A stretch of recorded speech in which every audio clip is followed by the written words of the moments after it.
Cinema is a language. It can say things, big, abstract things, and I love that about it. David Lynch. David Lynch, the filmmaker behind Eraserhead, Blue Velvet, Mulholland Drive, and Twin Peaks, has left an indelible mark on the world of horror and surrealist cinema. His ability to tap into the uncanny, the unsettling, and the unknown is unparalleled. David Lynch is one of my favorite filmmakers, if not my favorite filmmaker of all time, and it's kind of surprising to me that it's taken this long for me to make a video about my favorite director.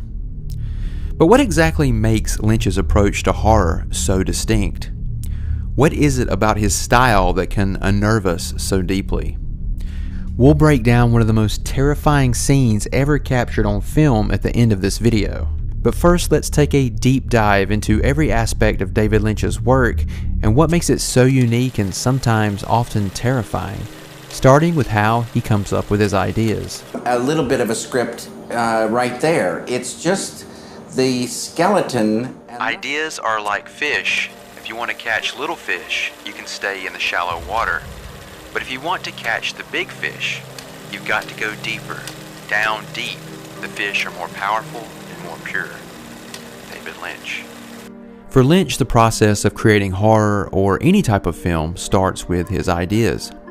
He treats them almost like gifts from somewhere mysterious that he reaches in and pulls out from the ether. It's in these depths that Lynch finds the dark, strange images that linger in his work. Whether it's the disturbing dream sequences in Lost Highway or the shocking, violent eruptions in Blue Velvet, the ideas come from places we don't often explore.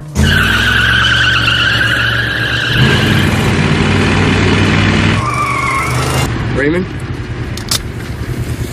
Sound design plays an enormous role in Lynch's horror. Think about the constant, unsettling hums in Eraserhead, the low mechanical rumbles that fill the empty spaces. They make us feel like something is wrong, like we're trapped in a bad dream. Lynch uses sound to create a sense of dread that isn't necessarily linked to action or violence. His films make you feel horror even when nothing is happening on the screen.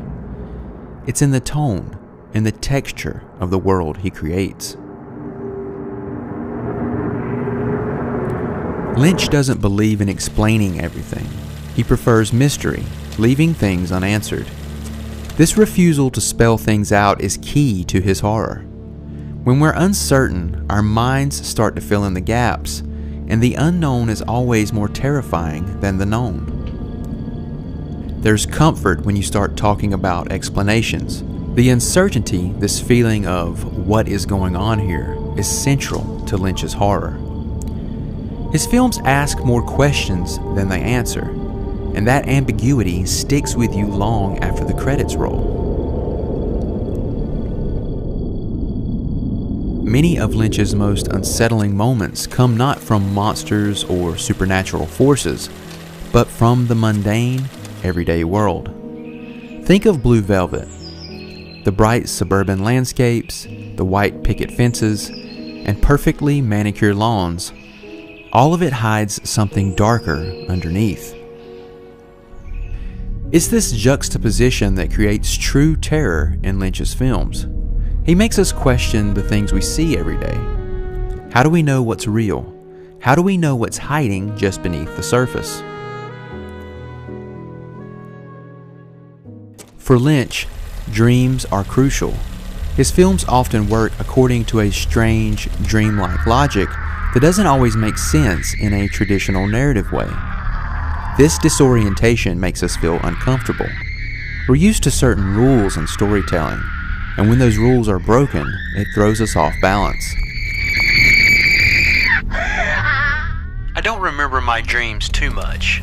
I hardly have ever gotten ideas from nighttime dreams, but I love daydreaming and dream logic and the way dreams go. David Lynch. It's this abstract, dreamlike quality that allows Lynch to tap into our unconscious fears. The things we can't explain but can only feel, like the terrifying face of the homeless man behind the diner in Mulholland Drive, or the unnerving gaze of the mystery man from Lost Highway. How'd you get inside my house? You invited me. It is not my custom to go where I am not wanted. Not only are feelings a huge part of what makes David Lynch's work so unique, but even in their creation, Lynch tends to trust his gut instincts when it comes to coming up with ideas. This intuitive approach is key to Lynch's filmmaking. He doesn't overthink it. He follows his gut and lets the mystery unfold naturally. Horror for Lynch is not something you can plan or force. It's something that reveals itself through the process. Now let's take a look at a scene that I think encompasses all the aspects of David Lynch's horror that we've covered in this video, and it's arguably one of the most unnerving scenes ever captured on film. The Winky's diner scene from Mulholland Drive. If you've never seen Mulholland Drive, I highly recommend it. It's considered a modern masterpiece. But this scene is a masterclass in crafting psychological horror and dread. And it has many of the hallmarks of David Lynch's unique brand of horror that make it that much more awesome. The scene takes place in a commonplace and a bright, sterile environment, the diner. It feels unsettling because it defies the expected horror setting. This makes the space feel familiar to the viewer. And what's happening on the screen seems at odds at what we would expect from that kind of environment. The sound design is ominous, low-frequency hums. It's subtle yet effectively contributes to the growing tension within the scene. It taps into something primal in our brains. We sense the danger, though there's nothing visually alarming happening in the scene yet.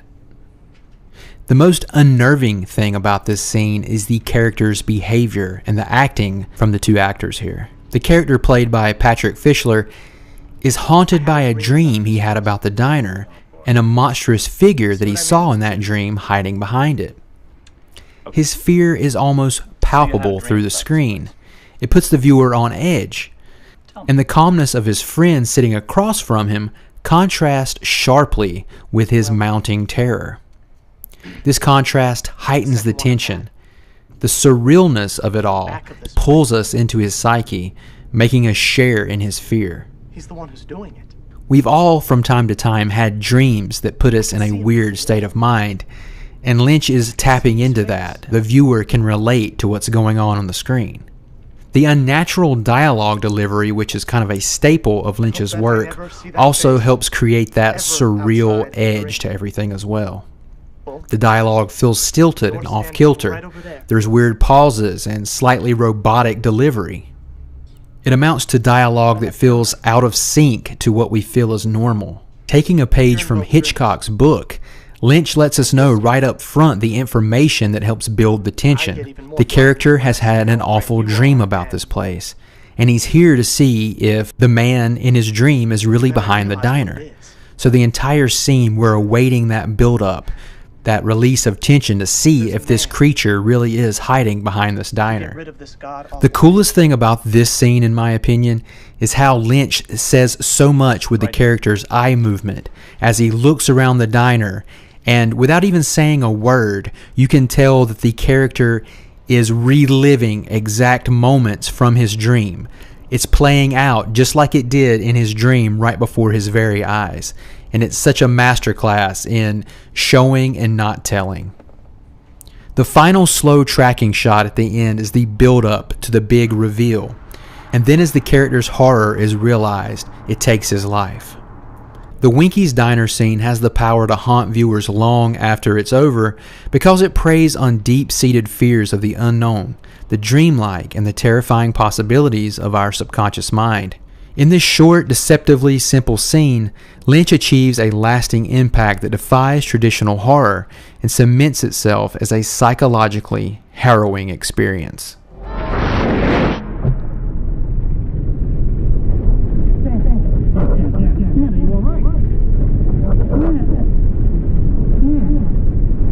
David Lynch's approach to horror is unlike any other. His films don't solely rely on jump scares or gore to frighten us. Instead, he uses the power of ideas, sound, mystery, and the mundane to tap into something deeper. A primal fear that we can't truly or fully explain.